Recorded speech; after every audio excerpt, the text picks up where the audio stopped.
What is up, people of the internet? It is me, Real American Politics, back in with a new video. And everybody, I'm sick of staying quiet about this. I'm sick of ignoring the glaring issue with polling this cycle.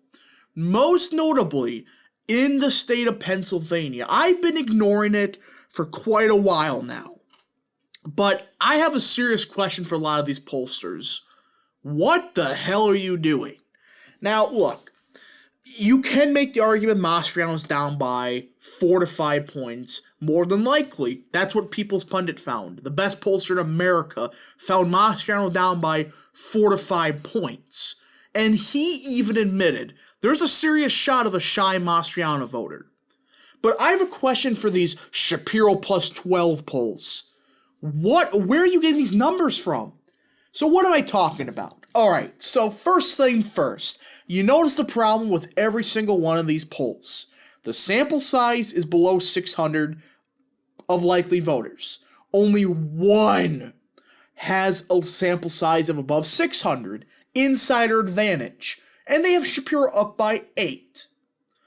Yeah, you could do some basic math and realize, okay, that's within the margin of error of what Barris found. So, around 8 to 4-point victory is what Shapiro's trending towards according to good pollsters. But then you're getting these crappy pollsters like Fox News, USA Today / Suffolk, Morning Call, with Shapiro plus 12, Shapiro plus 16. Look, I don't care what anybody has to say. Shapiro's not winning by a wider margin than Wolf did in 2014. He's just not. Look, is there a shot Mastriano lose by a likely margin? Yes.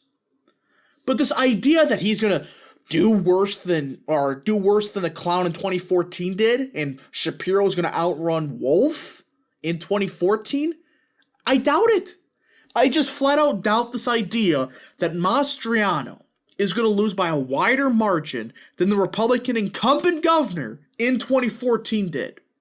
And I'm going to show you what I'm talking about, because these polls I really want to do a deep dive into. Frickin' USA Today, Fox, and Insider Advantage. The only good pollster of these three that I even recommend people pay attention to. And I'm noticing a clear trend. So let's start with Suffolk, crappy pollster. But look at here, this independent margin. Let me just zoom in so you guys can see better. Look at this. Republicans, aka Dr. Oz, is winning the independent / unaffiliated vote by 11 points. Okay, 11-point victory for independent / unaffiliated voters. But Oz is losing the vote by 2, okay? So you could say, okay, maybe it's sampling differences, etc. But let's scroll down to the governor's race. Look at this, okay? Oh, wait. Yeah, wait a minute. Yeah, look at this. 46% of independents are voting for Mastriano, but 36% of independents are voting for Shapiro. So a 10-point lead for Mastriano with independent voters. And you know what the top line is? Shapiro plus 12. So you're telling me Mastriano's doing basically the same with independent voters, but he's losing the state by 10 more points than Oz is? What? Look, you see the problem that I have with some of these polls?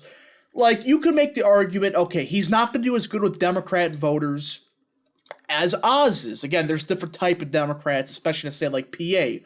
But again, look, Oz is getting around 6% of Democrats, Mastriano is getting around 4%.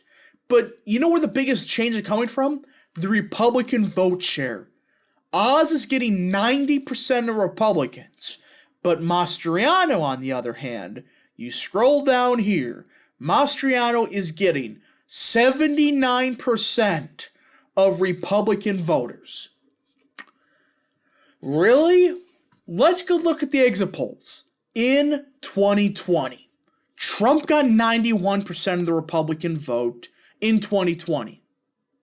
Okay? 91% in Pennsylvania.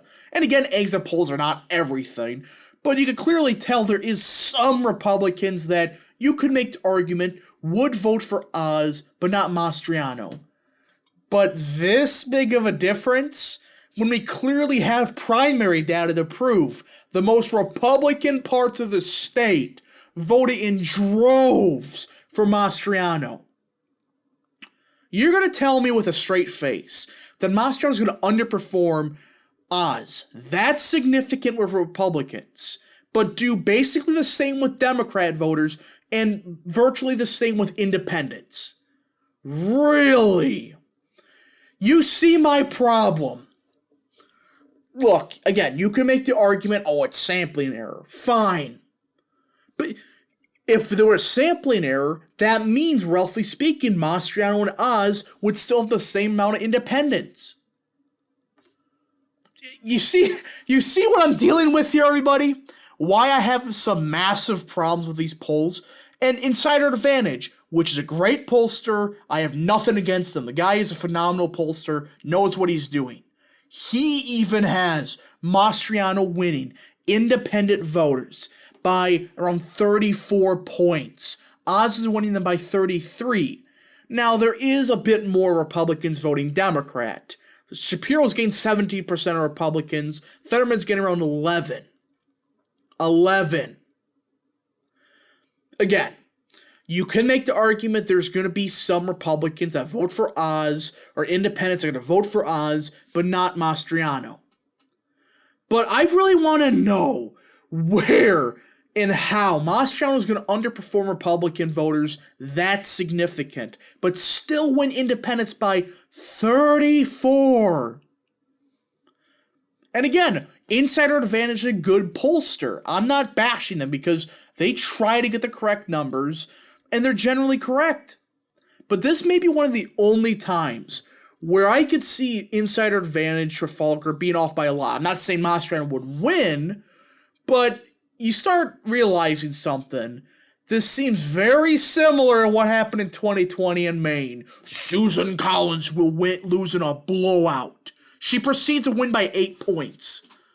I'm not saying Mastriano's going to win by 8 points, but you start to realize, you correlate some stuff. Shitty polls posting shitty polls, or pollsters posting shitty polls in a hard state to poll. Very similar to Maine in 2020. And again, I know it's different dynamics, but there is something brewing in Pennsylvania for Mastriano. A big polling miss. That's what I'm saying. I don't care what Fox News has to say. One of the worst pollsters in America. By far. They stink. Look, just because they're Fox doesn't mean shit. It's a terrible pollster that should be ignored completely. It's a god-awful poll. Look at their polls in 2020. They may unironically be the worst pollster from 2020. One of the worst. And look at this. Only 31% or 23% of independents don't know who they're going to vote for? Huh? The other polls admit it's closer to like maybe 10 to 11%. They don't know yet. But Fox has basically all undecided voters still. And they did this poll, I believe. No, it actually was right after the debate. Really? A Shapiro plus 16? In no scenario, when Pennsylvania's gotten significantly more Republican since 2018, in a very Republican environment, would Mastriano lose by 16? It's a bunch of BS. And I hope people understand why I'm frustrated with polls in Pennsylvania. Again, you can make the argument Shapiro's going to win. Fine. Not by 16. And again, the crosstabs are indicating there's a miss here.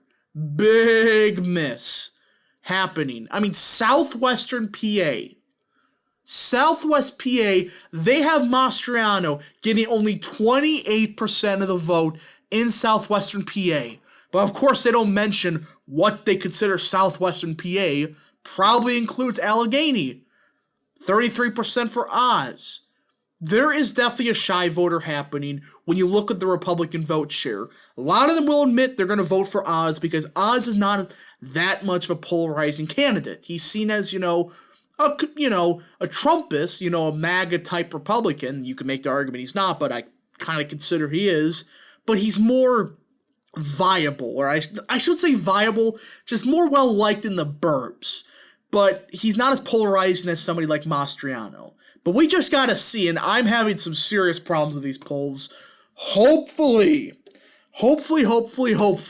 we know on November 8th how truly crap these polls are, because you can't have Mastriano winning by 10 points with Indies, but at the same time, losing the poll by 12. That's just not going to happen. You look at 2020, Trump lost independence by 8. He quote-unquote lost state by like a point and a half. We just got to see. Anyways, folks, thank you so much for watching. If you did enjoy this video, smash the like button down below, subscribe, share with your friends, hit that little bell, follow the Twitter account in the description down below. Enjoy the channel today. Thank you so much for watching. We'll see you guys in the next video. Godspeed to all of you.